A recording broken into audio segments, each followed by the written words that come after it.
Hi everyone, कैसे हैं आप सब। आई होप कि आप सब बहुत अच्छे होंगे एंड अपना भी ध्यान रख रहे होंगे एंड एसटीडी बहुत ही अच्छे से कर रहे होंगे। आज हमारे टारगेट का 11 डेज है और आज है 1 अगस्त। जैसे कि आप लोग देख रहे हो कि टाइम कितना जल्दी बीत रहा है, कुछ पता नहीं चल रहा है। और पीटी के एग्ज़ाम में मान के चलिए कि क्योंकि 5 से 6 दिन तो ऐसे लगता है कि बिल्कुल इधर उधर से पढ़ाई होती है, बिल्कुल मन से पढ़ाई नहीं होती है। तो आज से अगर पीटी का हम लोग देखते हैं तो बस कहने के लिए 30 डेज है, बाकी कुछ नहीं है। अगर हम लोग सिलेबस कंप्लीट करने में लग जाएंगे ना तो 30 डेज पता ही नहीं चल रहा है। क्योंकि देखिए सिलेबस भी तो है, हमें कंप्लीट भी करना। ऐसा नहीं कि बस सिलेबस ऊपर ऊपर से देखना है, क्योंकि वो तो हमारे माइंड में सेव भी तो करना है ताकि एग्ज़ाम में हम लोग क्लियर करके आएँ, वो चीज़ सही करके आएँ। ये नहीं कि हम क्वेश्चन यहाँ बस ऊपर ऊपर से देख ले रहे हैं बस। तो आप लोग बहुत ही मन से स्टडी करिए। तो आइए आज के टारगेट का फटाफट से एनालिसिस कर लेते हैं। और जैसा कि आप लोग देख रहे हो, हमने ऊपर कुछ लाइनें लिखी हुई हैं। जीतना है तो जिद ज़रूरी है। हाँ, ये आप लोग ठान लीजिएगा। अगर हमें जीतना है, कोई आपका ड्रीम्स है, कोई सपना है आपका, तो उसके लिए जी जान लगा दीजिए, पूरी अपनी ताकत झोंक दीजिए। बिल्कुल मतलब जैसे कहते नहीं है कि आप किसी के जैसे एक पागल बन जाइए। जैसे एक कोई पागल होता है, उससे कोई फ़र्क नहीं पड़ता वो दुनिया में कहाँ रहता है, किस जगह रहता है, क्या खाता है, क्या पीता, उससे कोई मतलब नहीं होता। वैसे आप समझ लीजिए कुछ दिन के लिए कि हम पागल हैं, बिल्कुल किसी कोई चीज़ से मतलब नहीं है। क्या खा रहे हो, बहुत अच्छा खाने के लिए मत सोचिए, बहुत कहीं घूमने के लिए यहाँ वहाँ, मतलब ये मत सोचिए कि अरे हम बहुत अच्छा खा नहीं पा रहे हैं, ये वो, यहाँ घूमने जाना था। इन सब चीज़ों को बिल्कुल अभी स्किप कर दीजिए। बस अब बस एक ही चीज़ सोचिए कि बस मेरा एग्ज़ाम है, एग्ज़ाम क्रैक करना है। जो भी कुछ सोचिए एग्ज़ाम के बारे में सोचिए। तो आइए फटाफट से एनालिसिस कर लेते हैं। बात कर लेते हैं फर्स्ट में कैलकुलेशन की। तो डेली की तरह वो है कि फर्स्ट से 30 तक स्क्वायर एंड क्यूब करना था। तो ये चीज़ तो आप लोग कर ही रहे होंगे। बात कर लेते हैं हिंदी की। तो हिंदी में विशेषण चल रहा है। विशेषण को 2 डेज और रख लिए हैं हम, क्योंकि विशेषण थोड़ा लेंदी चैप्टर है, नहीं कंप्लीट हो पा रहा है। तो इसको हम 2 डेज के लिए और रखे हैं। और हम दिखाते हैं कि विशेषण में और ही मतलब मेरी तो बहुत ही बुरी हालत है विशेषण की। तो ये रहा विशेषण चैप्टर। और आप लोग देख सकते हो जो क्वेश्चन हमसे नहीं हुआ है तो वो उस पर हम सर्कल बना दिए हैं। आप लोग देख सकते हो जैसे यहाँ 2 नंबर का क्वेश्चन है, ये भी हमसे नहीं हुआ, तो इस पर भी हम सर्कल कर दिए हैं। और इधर सारे सही हुए हैं। तो और इधर देख सकते हैं ये इस पर भी सर्कल बना दिए हैं और इस पर भी सर्कल बना दिए हैं। तो जो हमसे गलत हो गया है क्वेश्चन, उस पर सर्कल बना दिए हैं और उसको हम नोट डाउन कर लिए हैं। क्योंकि अभी पूरे क्वेश्चन हम सॉल्व नहीं किए हैं। 300 प्लस क्वेश्चन है, तो हम कुछ ही क्वेश्चन सॉल्व किए हैं, ज़्यादा क्वेश्चन नहीं सॉल्व कर पाए, क्योंकि आज हम थ्योरी। प्लीज़ आप लोग से एक चीज़ का रिक्वेस्ट, अगर बैकग्राउंड की वॉइस आ रही है तो प्लीज़ आज के लिए आप लोग इग्नोर करिएगा उसको, क्योंकि मेरे पास भी टाइम नहीं होता है कि हम कब वीडियो शूट करें, कब एनालिसिस करें, और मुझे भी पढ़ना होता है। तो इसलिए प्लीज़ बैकग्राउंड की वॉइस को इग्नोर करिएगा। और ये चीज़ देख सकते हो, हमारा ये जो 12 नंबर का क्वेश्चन है क्यों रॉन्ग हुआ है, क्योंकि पता है मुझे भले ही हम लर्न करते हैं, बस थोड़ी देर के लिए हमें ये चीज़ें याद रहती हैं, बाकी हम फिर से भूल जाते हैं। ये चीज़ जैसे आप देख सकते हो, जैसे इस पर्वतमाला में बहुत ऊंचे ऊंचे पहाड़ हैं, इस वाक्य में विशेषण शब्द की विशेषता बताइए। तो जैसे देखिए ऊंचे ऊंचे ये पहाड़ की विशेषता बता रहा है, तो ये जो ऊंचे ऊंचे है ये विशेषण है। और इसमें कहा गया है क्वेश्चन में कि विशेषण की विशेषता मतलब बताने वाले शब्द कौन सा है। तो ये चीज़ हम कन्फ्यूजन, पता है जल्दी जल्दी में, मतलब ये भी है कि हम टाइमर लगा के क्वेश्चन सॉल्व कर रहे थे, तो हम बहुत जल्दबाजी में ये चीज़ मतलब गलत किया, और यही चीज़ एग्जाम में करते हैं। तो ये चीज़ हमको नहीं करनी है। इसलिए जितना ज़्यादा से ज़्यादा हो सके, अगर थ्योरी कंप्लीट हो जाती है तो आप PYQ कर लीजिए, कहीं से भी करिए, बट PYQ जरूर करिए। तो ये चीज़ें आप देख सकते हैं, और ये चीज़ें हमारी इसी वजह से गलत हुई हैं। और ये चीज़ें अगली बार जब हम प्रैक्टिस कर रहे थे तो भी ये गलत हुआ था, यही क्वेश्चन। और इसमें विशेषण पूछा था और हम क्या देख रहे हैं कि मतलब विशेष से पूछा है। और इसमें देखिए नैतिक था, हमने पीड़ा लगा दिया था। तो ये सब चीज़ें कैसे मतलब हम लोग की क्लियर होगी, जब तक हम लोग PYQ नहीं करेंगे तब तक नहीं क्लियर हो पाएंगे। और इस चीज़ के लिए पता है ये चीज़ हम बहुत बार मतलब भूल जा रहे हैं, पता नहीं क्या हो रहा है, कुछ समझ में नहीं आता। कभी कभी सोचते हैं यार मेरा एग्जाम में ऐसे हो जाएगा तो हम करेंगे क्या, अगर यही क्वेश्चन एग्जाम में आ जाएगा तो हमसे नहीं सही हो पाएगा तो हम करेंगे क्या। क्योंकि पता है इस चीज़ में हमें पता नहीं क्यों कन्फ्यूजन बनी रहती है। पता नहीं क्यों मेरी कन्फ्यूजन इस चैप्टर में और इस जैसे इन क्वेश्चनों पे, और आगे ऐसे ही क्वेश्चन हमारे रॉन्ग हुए हैं, बाकी अदरवाइज जितने क्वेश्चन हैं सारे सही हुए हैं। और मैं बात कर लेती हूँ एक, यहाँ आप लोग देख सकते हैं जैसे 36 क्वेश्चन है। और कभी कभी ये भी होता है कि मतलब देखो क्वेश्चन को हम लोग ठीक से रीड नहीं करते हैं, मतलब क्या क्वेश्चन क्या पूछ रहा है उस चीज़ को नहीं समझते हैं ना, तो वो भी गलत हो जाती है। और यही मेरे साथ होता है, कभी कभी हम बहुत ज़्यादा हड़बड़ में क्वेश्चन सॉल्व करते हैं और जो मुझे लगता है ईजी है ना, बस उसको मैं फट से आंसर लगा मतलब टिक कर देती हूँ, और वही जाके क्वेश्चन हम जब सॉल्व करते हैं बाद में जब उसको मैच कराते हैं आंसर से, तो वही क्वेश्चन गलत होता है। तो एक ये भी मेरा गलत हो गया है, क्योंकि इसमें होगा परिमाणवाचक और हम इसमें गुणवाचक लगा बैठे हैं। और ये क्वेश्चन ये है, आप लोग देख सकते हो हमने 2 बार सर्कल किया हुआ है। तो 2 बार सर्कल करने का मतलब यही है कि हम जब मतलब इसके पहले जब रिवीजन कर रहे थे तो भी ये क्वेश्चन हमसे गलत हुआ था और अभी भी ये क्वेश्चन गलत हो रहा है। तो इसका ये मतलब मेरे कुछ मतलब इसको जब हम रीड करते हैं तो हमारे माइंड में पता नहीं क्या आता है कि हम उल्टा सीधा आंसर करके चले आते हैं। और ये देखो ईजी है, और बट ये है कि ये थ्योरी में इसका जो मतलब कॉन्सेप्ट है वो नहीं समझाया गया है, तो इस वजह से ना ये क्वेश्चन हमारे मतलब रॉन्ग हो जाते हैं। और इसमें होगा विशेष, क्योंकि देखो विशेषण के लिंग और वचन की किसके अनुसार होते हैं ये चीज़ पूछा गया है। और हम इसमें अभी जब सॉल्व कर रहे थे तो क्रिया लगा दिए थे, और अभी हमें कुछ दिन तक इसका आंसर याद रहेगा, फिर मुझे लगता है आई थिंक 10 या 15 दिन के बाद फिर सॉल्व करेंगे तो फिर हो सकता है ये गलत हो जाए हमसे। ये चीज़ मतलब मुझे सुधारनी है एग्जाम से पहले क्योंकि हम जब ये चीज़ देख रहे हैं कि जो क्वेश्चन इसके पहले हमसे गलत हुए थे वो क्वेश्चन आज भी गलत हो रहे हैं। तो इसका रीज़न क्या है कि मतलब हम ये तो ठीक से रिवीजन नहीं किए हैं, या तो फिर मुझे क्लास लेनी पड़ेगी, देखते हैं।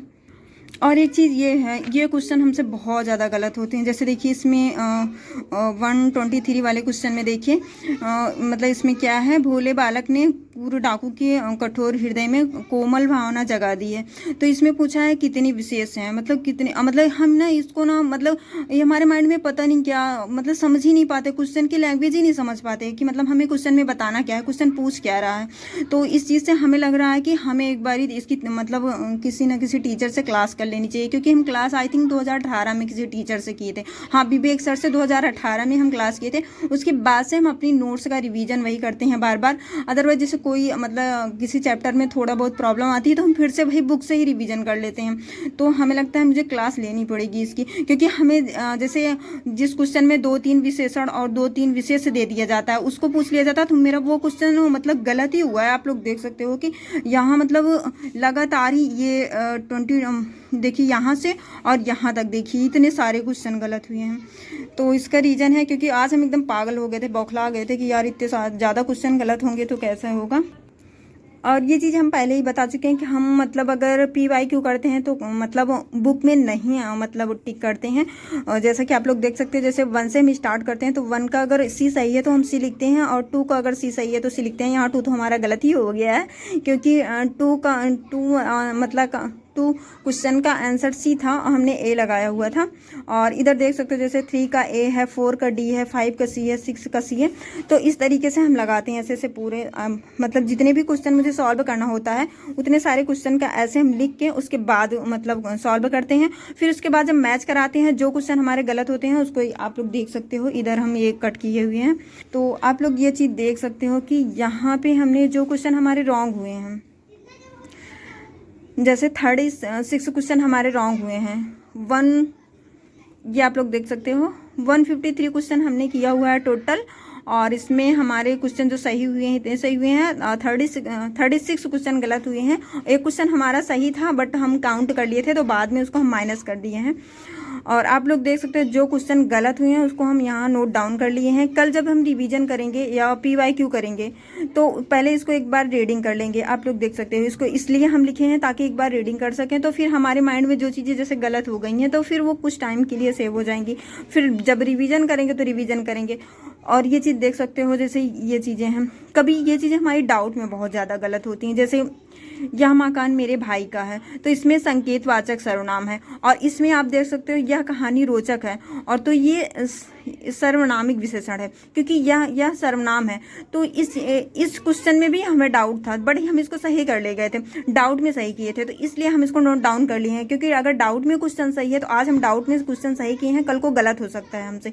आज भले ही सही हो गया है कल को गलत हो जाएगा, इसलिए हम इसको नोट डाउन कर लिए हैं, क्योंकि रीडिंग करेंगे करेंगे बार बार तो ये क्लियर हो जाएगी ये चीज़ें। और ये चीज़ें पता नहीं क्यों इसलिए हम सोच रहे हैं कि क्लास लेना हमें ज़रूरी है, क्योंकि देखिए यहाँ भी सर्वनाम आया और यहाँ भी सर्वनाम आया, बट यहाँ देखो वो किसी के मतलब वो मकान की तरफ संकेत कर रहा है, इसलिए इसमें संकेतवाचक सर्वनाम है। और इसमें देखिए यह कहानी रोचक है, तो ये कहानी की मतलब विशेषता बता रहा है, तो इसमें ये इसलिए यह सर्वनामिक विशेषण है और इसमें यह संकेतवाचक सर्वनाम है। तो इन दोनों को समझ में तो आ गया है, हमें ये चीज़ें समझ में आ गई हैं, बट कुछ चीज़ें जो नहीं समझ में आ रही हैं उसको हमें क्लियर करना है, तो उसको क्लास से ही क्लियर करेंगे। और विशेषण के साथ में वाक्यांशों के लिए एक शब्द चल रहा है प्लस वर्तनी चल रही है, तो इसको हमें 100 क्वेश्चन लेके चलना है।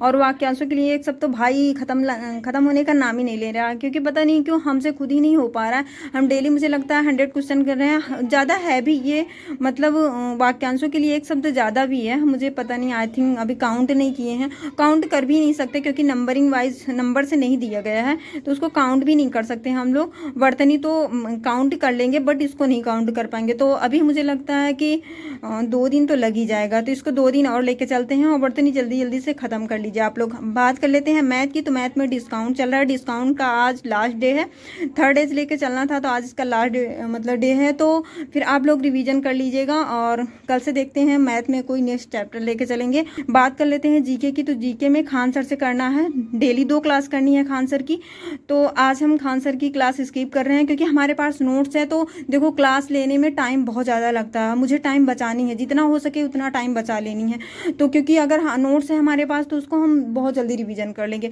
तो आज हम नोट्स से रिवीजन कर रहे हैं। बात कर लेते हैं जीके में भारत के पड़ोसी देश करना, इसको 4 डेज लेके चलना, इसको ये चीज़ें बहुत इंपॉर्टेंट है, भारत के पड़ोसी देश को बहुत अच्छे से क्लियर करके चलना है। और वो चीज़ अगर आपके पास नोट्स है तो नोट से रिवीजन कर लीजिए, वरना खान सर बहुत अच्छे से क्लियर कराए हैं, यूट्यूब पे उनकी बहुत सारी क्लास है, वहाँ से भी कर सकते हो। बाकी अदरवाइज जो हम अभी टेलीग्राम चैनल का नाम बताए हुए हैं, वहाँ से आप उनके चैनल पे जाके, भैया के चैनल पे, वहाँ से आप ये PDF पड़ी हुई है तो वहाँ से आप लर्न कर सकते हो। हम अपने लिए बताते हैं, तो मेरे पास नोट्स बनी हुई है मैं नोट्स से रिवीजन कर रही हूँ, तो वो चीज़ मैं दिखाती हूँ। ये रही हमारी नोट्स, और आज हमने झारखंड राज्य को मतलब रीडिंग करी हुई है झारखंड राज्य की। और झारखंड राज्य में जैसे देखो जो इम्पोर्टेंट चीज़ें हैं, जैसे इसका गठन कब हुआ था, कितने मतलब किस राज्य से मतलब अलग होके बना, जैसे बिहार राज्य से अलग होके बना हुआ है, और किस डेट को हुआ था, तो जैसे 15 नवंबर 2000 को इसको मतलब इसका गठन हुआ था, तो ये सब सारी चीज़ें याद करनी है आपको। और इसकी राजधानी रांची है, उप राजधानी दुमका थी, तो ये सब चीज़ें आप लोग को बहुत अच्छे से लर्न कर लेना है। और CM जो थे राज्यपाल, और जिले कितने हैं, और राज्यसभा की सीटें कितनी है, विधानसभा की सीटें कितनी है, लोकसभा की सीटें कितनी हैं, ये सब चीज़ें अगर जो राज्य कंप्लीट करे, जैसे आज हम झारखंड पढ़े हैं, तो पूरा डीपली जाके जैसे उस राज्य के जो भी मतलब इंपॉर्टेंट चीज़ें हैं उस चीज़ को लर्न कर लेना है आपको, जैसे प्रमुख हवाई अड्डे हो गए, राजकीय चिन्ह हो गया, तो इन सब चीज़ों को याद कर लेना है। बात कर लेते हैं रीजनिंग में, तो रीजनिंग में ब्लड रिलेशन चल रहा है, तो इसको 4 डेज लेके चलना है, आज इसका 2 डेज है। तो आई थिंक हमने बताया था कल हम 50 क्वेश्चन किए थे, तो 50 क्वेश्चन अंकित भाटी सर के बुक से किए थे हमने प्रैक्टिस, आज हमने लूसेंट से किया हुआ है। बात कर लेते हैं पीटी की, तो पीटी में औरंगजेब और उत्तर मुगल काल को लेके चलना है। और पीटी में ग्राफ के लिए बहुत ज़्यादा मतलब ये कमेंट आ रहा है ग्राफ के लिए, तो ग्राफ आप किसी भी टीचर से कर सकते हो, यूट्यूब पे मतलब कई सारे टीचर हैं जो ग्राफ का मतलब चैप्टर कराए हुए हैं, जैसे पुलकित सर हो गए, बहुत अच्छे से उन्होंने क्लियर कराया हुआ है, संदीप सर हो गए, अंकित भाटी सर मतलब RWA पे, और TWA पे आप कहीं से भी ग्राफ आप कहीं से भी कर सकते हो। अगर आपके पास मतलब प्रीवियस ईयर की कोई PET की बुक है ना, तो वहाँ से आप ग्राफ प्रैक्टिस कर लीजिए। बात कर लेते हैं मंथ डेज के, और हिस्ट्री हम कहाँ से कंप्लीट कर रहे हैं, क्योंकि हिस्ट्री हम बुक से, मेरे पास नोट्स है मेरे, आई थिंक ये नोट्स काफ़ी दिन हो गया मुझे बनाए, और ये हमने अजीत सर से बना, अजीत सर जो एग्जामपुर पे पढ़ाते हैं, हमने उनसे पढ़ा हुआ था, तो वहाँ से हम ये मतलब इसको कंप्लीट किए हैं इस नोट्स को। तो फिर इसका रिवीजन कर रहे हैं। हाँ, आज औरंगजेब पढ़ना था, तो हम बस वैसे एक नज़र, जैसे कहते नहीं, बस एक नज़र इसको देखे हैं बस, क्योंकि हिस्ट्री में मेरा मन नहीं लगता, पता नहीं क्यों, बहुत बोरिंग सी लगती है, तो फिर बट पढ़ना पड़ेगा बस। यहाँ से रिवीजन किए हुए हैं, और औरंगजेब का ही रिवीजन किए हुए हैं, ये उत्तर मुगल काल जो है इसको रिवीजन नहीं किए हैं, बट रिवीजन कर लेंगे अभी शाम तक। और बात कर लेते हैं मंथ डेज की, तो मंथ डेज में अप्रैल मंथ और मई मंथ का रिवीजन करना था, जून मंथ को साथ में लेके चलो, लर्न करना था। ये तीनों मंथ जितने जल्दी ख़त्म कर लो उतनी जल्दी ठीक है, क्योंकि अगला भी मंथ हमें रिवीजन करना है। तो ये था आज का टारगेट। आई होप कि आप लोग टारगेट कंप्लीट करते होंगे और टारगेट का एनालिसिस ज़रूर किया करो। टारगेट का एनालिसिस अगर नहीं कर रहे हो तो कैसे पता चलेगा कि कौन सी चीज़ें मतलब हम सही से कर पा रहे हैं, नहीं कर पा रहे हैं। इसलिए अगर हम टारगेट मतलब अपना एनालिसिस करते हैं तो आप लोग के साथ शेयर कर देते हैं। 2025 में 152 डेज बचे हैं। 152 डेज अपने आप को एकदम झोंक दीजिए पढ़ाई में, क्योंकि बिल्कुल ये क्या है, कुछ नहीं। जब साल भर बीत गया, 365 दिन में ओनली 152 डेज बचे हैं, तो अब क्या ही है, कुछ नहीं। ये टाइम ऐसे बीतेगा, कुछ पता भी नहीं चलेगा। और यही होगा कि हमें लगेगा यार 2025 में हम कुछ नहीं कर पाए, 2026 आ गया, 2026 भी ऐसे चला जाएगा, 2026 में कुछ नहीं कर पाए, 27 आ जाएगा, तो फिर हमें तो पढ़ना पड़ेगा ना। तो हम लोग को जी जान लगा देना है बस, बाकी कुछ अदरवाइज कोई चीज़ नहीं देखनी है। तो आई होप कि सारी चीज़ें क्लियर हो गई होंगी। आप लोग स्टडी बहुत ही अच्छे से करिए, मन लगा के करिए, बिल्कुल इधर उधर से बिल्कुल भी मत करिएगा। और मिलते हैं नेक्स्ट वीडियो में, तब तक के लिए बाय बाय, टेक केयर।